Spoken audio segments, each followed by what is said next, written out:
আমরা তো মুসলমান, কিন্তু মুসলমান থাকলে কি হবে? আমরা তো ইসলামিক আলোচনা শুনি না, যার ফলে ইসলামের উপর অটল থাকতে পারি না। কোনটা হালাল কোনটা হারাম আমরা কিছুই বুঝি না, যার কারণে আমরা হারাম পথে বেশি চলি। ইসলামিক আলোচনা শুনতে হয়, না হয়তো আমাদের দুনিয়া সুন্দর কিন্তু আখিরাত তো অন্ধকার হয়ে যাবে। যেমন ধরেন, আল্লাহ তাআলা এই মহাবিশ্ব কয়দিনে সৃষ্টি করেছেন তাও কিন্তু আমরা জানি না। যদি ইসলামিক আলোচনা শুনতাম তাহলে অবশ্যই বুঝতাম যে মহাবিশ্ব কয়দিনে আল্লাহ তাআলা সৃষ্টি করেছেন। আবু তোহা আদনান হুজুরের মুখ থেকে শুনে নেন কয়দিনে মহাবিশ্ব আল্লাহ তাআলা সৃষ্টি করেছেন। হুয়াল্লাযী খালাকাস সামাওয়াতি ওয়াল আরদ ফি সিত্তি আইয়াম। কয়দিনে? আল্লাহ পাক পুরো মহাবিশ্ব সৃষ্টি করলেন কয়দিনে? আমাকে বলেন তো, মহাবিশ্বকে আল্লাহ পাক ঘৃণা করে সৃষ্টি করেছেন না ভালোবেসে? তাহলে আল্লাহ পাক কি ভালোবাসার সত্তা নয়? আল্লাহ রাব্বুল আলামিন কি ভালোবাসেন না? আল্লাহ পাকের একটা নামই হচ্ছে গফুর আল ওয়াদুদ, ওয়া হুয়াল গফুরুল ওয়াদুদ। আল্লাহ পাক হচ্ছেন ক্ষমা, পরম ক্ষমাশীল এবং প্রেমময়। আল্লাহ পাক তার নাম দিয়েছেন আল ওয়াদুদ, মানে প্রেমময়। আল্লাহ পাক ভালোবাসেন কি না?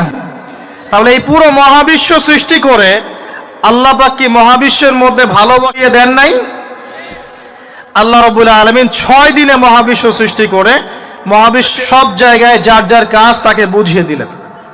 কোন গ্রহ কি কাজ করবে, কোন সৌরজগৎ কেমন করে চলবে, দুনিয়া কিভাবে ঘুরবে, সূর্য কিভাবে উঠবে, চাঁদ কিভাবে আসবে, কোন মাখলুক কি কাজ করবে, ফেরেশতাদের কাজ কি হবে, ইত্যাদি ইত্যাদি। আল্লাহ পাক সমস্ত কাজ বুঝিয়ে দিলেন। সূরা আলিফ লাম মিম সেজদা, হামিম সেজদার মধ্যে আছে, পড়ে দেখবেন। আল্লাহ পাক দায়িত্ব বন্টন করে দিলেন। এবার আল্লাহ রাব্বুল আলামিন কি করলেন শোনেন। আল্লাহ রাব্বুল আলামিন বলছেন, এই পুরো মাখলুক কায়নাত সৃষ্টি করার পর আল্লাহ পাক তার রহমতকে 100 ভাগে ভাগ করলেন। কত ভাগে? আল্লাহ পাকের দয়া, রহমত, ভালোবাসাকে 100 ভাগে করলেন। ভাগ করে এক ভাগ, মাত্র এক ভাগ আল্লাহ পাক পুরো মহাবিশ্বে ছড়িয়ে দিলেন। বলেন সুবহানাল্লাহ।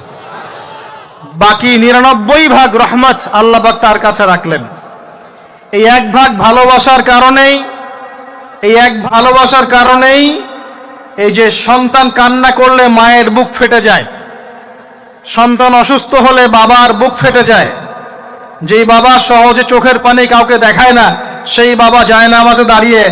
আবু তো আদনান হুজুরের মুখ থেকে কথা শুনে যদি আপনাদের ভালো লাগে তাহলে অবশ্যই চ্যানেলটি সাবস্ক্রাইব করে পাশে থাকবেন পরবর্তী ভিডিও পাওয়ার জন্য। ধন্যবাদ।